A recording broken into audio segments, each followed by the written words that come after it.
Let's get things started. I think my favorite moment of the weekend, Quads, you can speak differently if it was something else for you, but it had to be Friday night. Aiden McDonough scoring his first NHL goal for the Vancouver Canucks. This was awesome stuff. And I tell you what, a beautiful pass from Sheldon Dries to find it on the backhand for McDonough. The best part of this whole thing, first guy he hugs, Jack Rathbone, huge smile on their faces, and hearing them talk about it post-game was pretty awesome as well. The fact that they grew up playing in the driveways together, shooting on Jack Rathbone's dad, who was a goalie, and getting the chance to see the goal be scored by Aiden McDonough, his first in the NHL against the Calgary Flames, in a 2-2 game, by the way, too. Gave him a nice little 3-2 lead at that point. And just my favorite moment of the weekend had to see McDonough getting his goal. And I'll tell you what, McDonough got into 2 games. Thought he played pretty good in both games and obviously scored the goal. Hey, he jumps ahead of Kravtsov in my eyes already. How many goals does Kravtsov have? 0. None so far for the Vancouver Canucks, but McDonough scoring, he's got 1 goal in 3 games now, getting an opportunity to play. We'll have to see what happens moving forward with him. I know the coach likes his shot, so that was my big takeaway, my favorite moment of the weekend. Let's continue this conversation a little bit here, Chris, because Noah Strang, shout out Noah Strang, wrote on Canucks Army this past weekend about how this is basically a make or break summer for Vitaly Kravtsov. And the thing that we keep talking about is, if you're trying to compete next year, which the Canucks have made it clear they are, where does Kravtsov fit in a lineup? You're not going to be in this position where, like right now, Talkett's speaking about how he hasn't looked like a guy who wants to be in the lineup and I need to see more from him type thing. Like that's what Rick Tocchet, the head coach of the Canucks, said right now in garbage time of the season, is he can't really justify putting Kravtsov in the lineup. If he doesn't come into training camp and he's not ready to go, absolutely. He's already been leapfrogged by a guy like Aiden McDonough. The thing about McDonough, Chris, is it seems like he does a lot of the things that you'll want to see a player do in the Rick Tocchet system going forward, right? Like he goes so hard to the net, right? And he spoke about that in his first game was, yeah, I went to the net, but he kind of had his stick in the air and he was kind of watching the puck a little bit and maybe not caught up in the moment per se,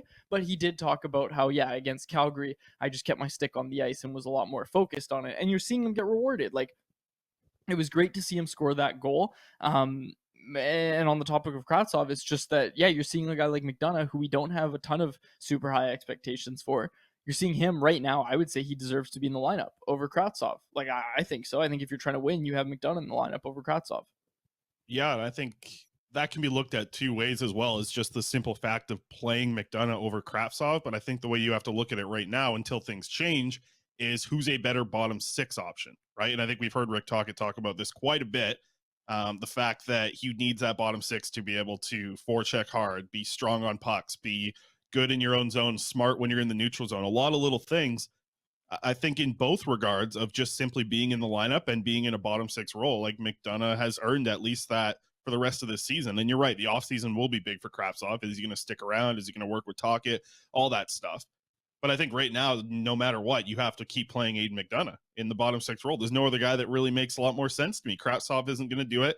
I saw Podkolzin's got a cast on his wrist or a brace or something on his wrist, so he looks like he's going to be out for a little bit. Not sure if he's even going to get back this season.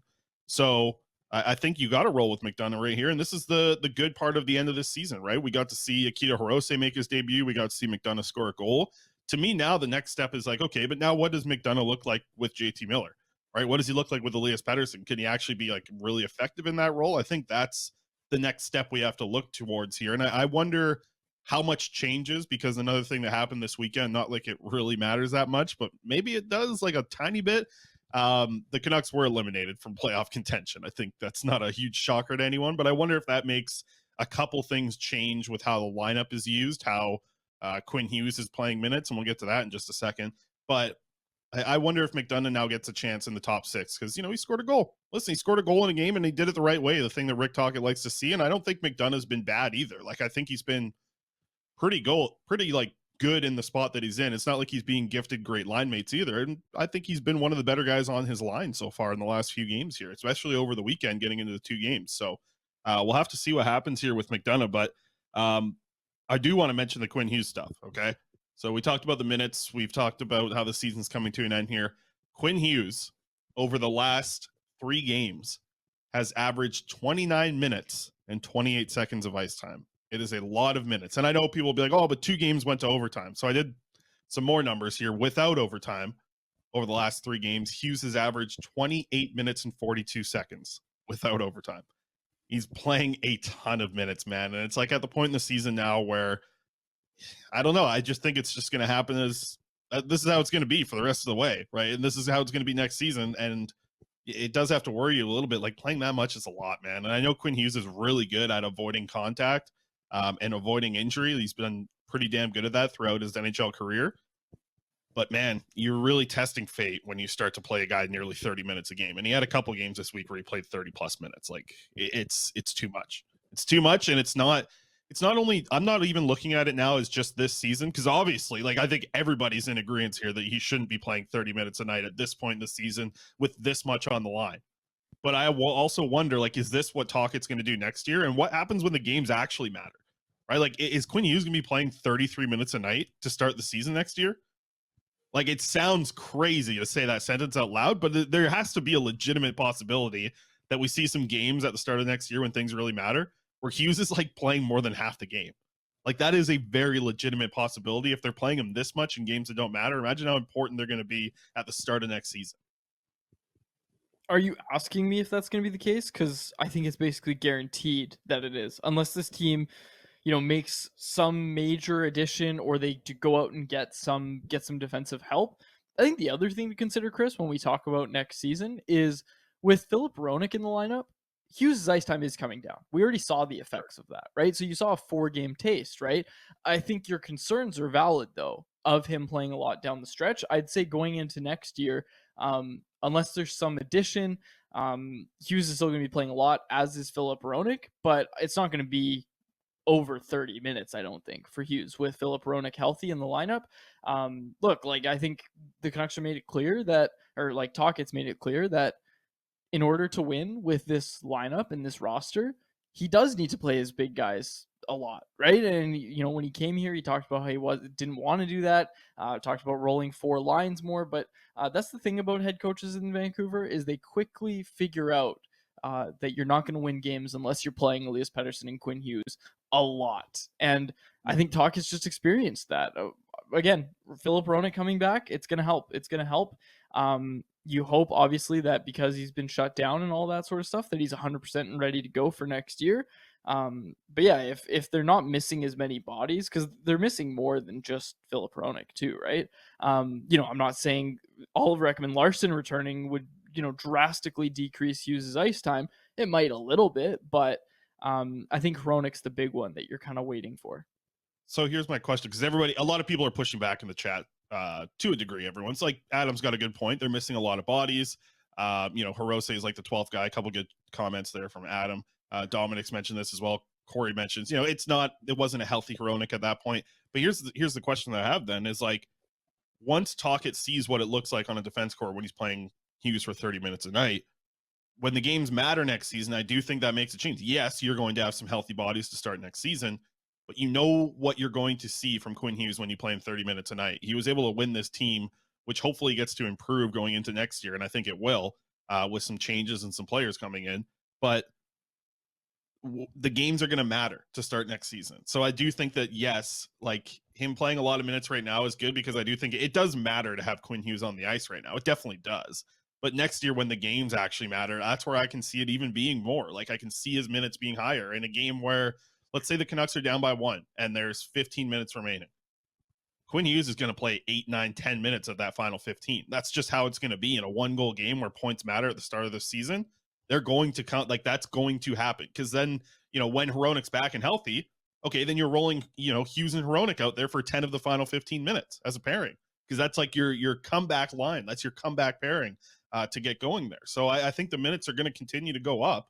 And I think that the fact that we've seen this already, it's going to be very hard to ride through next season. But I guess you can manage it a little bit when you have a healthier defense core. Hronek can play more minutes in games that you're feeling like you're pretty comfortable in, whether you're, up by 2 or winning the game even. But there's going to be nights next year. Like Quinn Hughes is going to play 30 minutes a night consistently next year. Maybe not every single game, but consistently throughout the season, you're going to see 30-minute nights. And I wonder what happens here. And I just a little bit of a worry, I guess. Like I have a worry about it. That's how I feel about Quinn Hughes in the 30 minutes a night. So we'll have to see what happens going into next season there with Hughes. But this year, it's like, I don't know, maybe now that they're eliminated from the playoffs, like, play him 24 minutes a night, give him a night off, man. Like, put him at 24. I know it's not a night off and he's still probably going to lead the team in ice time, but from what he's been doing, give him just a little bit of a relaxation game going into it here. Play him 23, 24 minutes.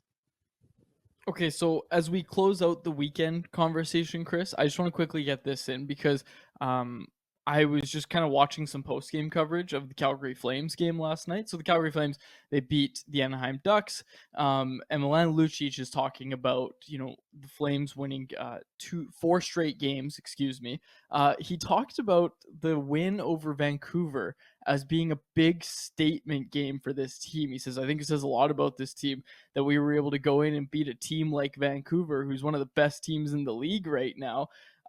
So look, I thought that was worth bringing up. I thought that was very, it was a little bit jarring to hear a player in the NHL say, Vancouver's one of the best teams. I think it gave this team that's fighting for a playoff spot, I think it gave us confidence to be able to beat a team. And keep in mind, they only beat the Canucks in overtime. It was 5-4.